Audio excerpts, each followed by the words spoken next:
كنت عارف انك بعد ماتش الاسماعيلي هتعمل شماعة كبيرة عشان تعلق عليها مبررات نتيجة الماتش، ودي حاجة مش جديدة وكلنا متعودين عليها. والمرة دي كانت المبررات ان هما ليهم ضربتين جزاء، لو كانت اتحسبت واحدة بس منهم كان زمانهم فايزين بالماتش. وطبعا دي كلها احلام يقظة وتخيلات.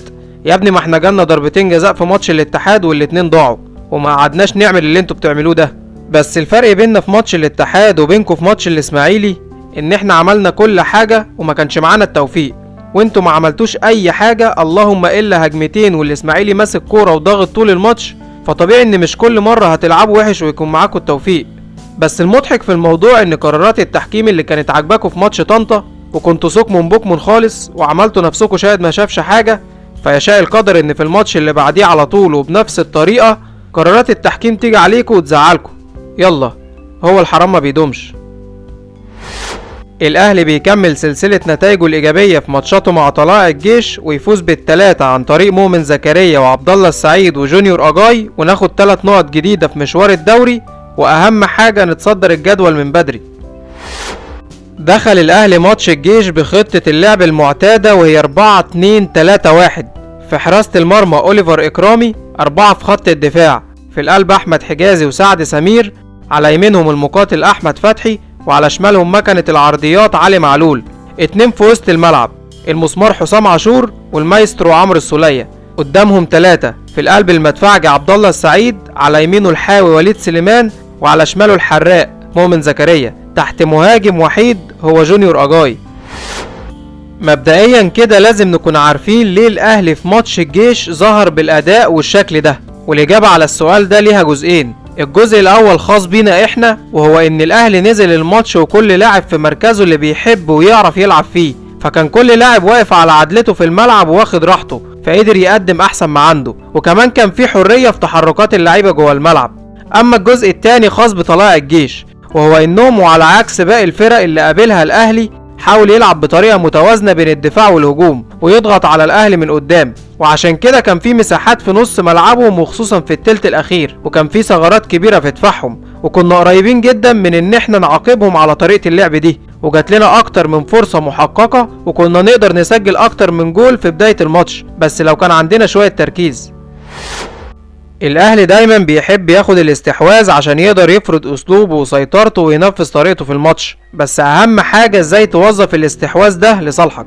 يعني لو فضلت ماسك كورة وبتنقلها بعرض الملعب وفي نص ملعبك من غير ما تشكل اي خطورة على مرمى المنافس، هيكون الاستحواذ سلبي وملهوش اي لازمة، وهيبقى ما هو الا تضييع وقت على الفاضي.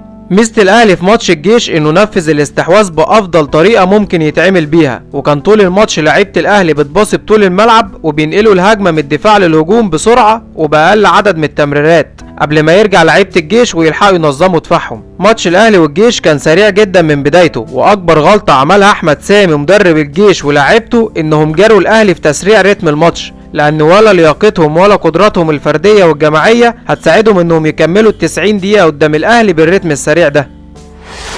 عملنا تغيير اضطراري بعد مرور 11 دقيقة بس من بداية الشوط الاول، وخرج عمرو السولية بسبب ان جاله شد في العضلة الخلفية، وخاف الكابتن حسام البدر عليه ان اصابته تزيد ويخسروا في الماتشات اللي جايه، فغيره بسرعه ونزل محمد هاني في تغيير كل الناس استغربته ازاي تخرج لاعب نص ملعب ارتكاز وتنزل لاعب بيلعب ناحيه اليمين. والاغرب بقى هو المكان اللي لعب فيه محمد هاني اول ما نزل، وهو نص الملعب مكان السولية. وبعد خروج السولية بدأ نص ملعبنا يفضى ويكون فيه كرات كتير مقطوعه، لان محمد هاني ما عندوش حته انه ينزل يستلم ويسلم الكوره ويبني الهجمه، فما كانش قادر يملى نص الملعب وكان تايه فيه. ولما حس الكابتن حسام البدري ان نص الملعب بدأ يتسرق مننا، دخل احمد فتحي لنص الملعب ولاعب محمد هاني في مكانه اللي متعود عليه ناحية اليمين، فبدأ نص الملعب يتظبط دفاعيا، لكن هجوميا فضل اقل من الفترة اللي كان موجود فيها السولية. جماعية الاهلي في ماتش الجيش سواء في الضغط والدفاع او حتى في الهجوم كانت بتبدأ من خط الدفاع، وما كانش فيه لاعب في الاهلي واخد واجبات دفاعية بس، حتى خط الدفاع كان بيزيد في الكرات الثابته، وكنا اوقات بنشوف احمد حجازي وسعد سمير واحد فيهم بيزيد مع الهجمه والتاني بيغطي مكانه. ومن كتر الضغط اللي كان عامله الاهلي والهجوم بعدد كبير من اللعيبه، الكره كانت دايما في نص ملعب الجيش وكنا بنحاول كتير على الجول، فكان لازم نسجل. بس النقطة السلبية في الدفاع واللي حذرنا منها كتير، وهي ان دفاعنا كل مرة بيتضرب بنفس الطريقة وبنفس اللعبة، وهي الكرة البينية اللي بين الباكات وقلب الدفاع وبين الاتنين اللي بيلعبوا في قلب الدفاع. فحفاظا على صحتنا وقبل ما نتشل بسبب اللعبة دي، ياريت نشوف لها حل.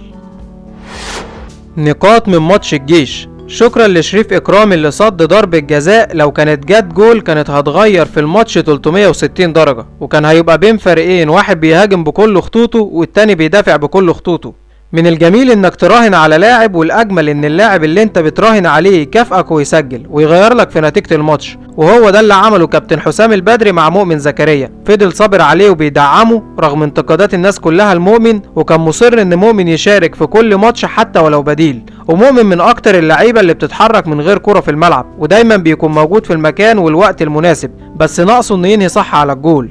لو عايز تعرف ايه الفرق بين صالح جمعة واي صانع العاب في مصر، شوف الكرة دي واتفرج على الباص اللي عمله في ظهر دفاع الجيش، وهي دي اللعبة اللي بيفتقدها الاهلي من لحظة اعتزال ابو تريكة. لقطة الماتش وتقريبا لقطة الاسبوع هي الضربة الحرة اللي اتحسبت للاهلي جوه منطقة الجزاء، والطريقة اللي كان واقف بيها لعيبة الجيش على خط الجول، تحس انهم مستنيين صفارة الحكم عشان يبدأوا السباق على مين يلحق الكرة الاول. وطبعا ضربة حرة في المكان ده ما بتتكررش كتير. اما بالنسبة للطريقة اللي لعب بيها الاهلي الضربة الحرة، فكانت سيئة جدا لانها متشاطة واطية وفي نص الجول، وكان المفروض الكرة دي تتلعب لاي حد واقف ورا عشان الحيطة تخرج من على خط الجول وتفتح مساحة للشوط، ولما تتشاط تكون في سقف الجول مش على الارض، ونبعد عن رجول اللعيبة الكتير اللي كانت سادة الجول. وطبعا ده بغض النظر ان الحكم كان واقف عامل عبيط ومش شايف الجول وهو خارج بره الحيطة. سؤال الحلقة: هل انتوا شايفين ان الاهلي محتاج لصالح جمعة، ولا هيقوم بنفس الدور اللي بيعمله عبد الله السعيد من غير اي جديد؟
مستنى اشوف اجاباتكم في التعليقات، ولو عجبتك الحلقة ما تنساش تعمل لايك وسبسكرايب وشير في الخير.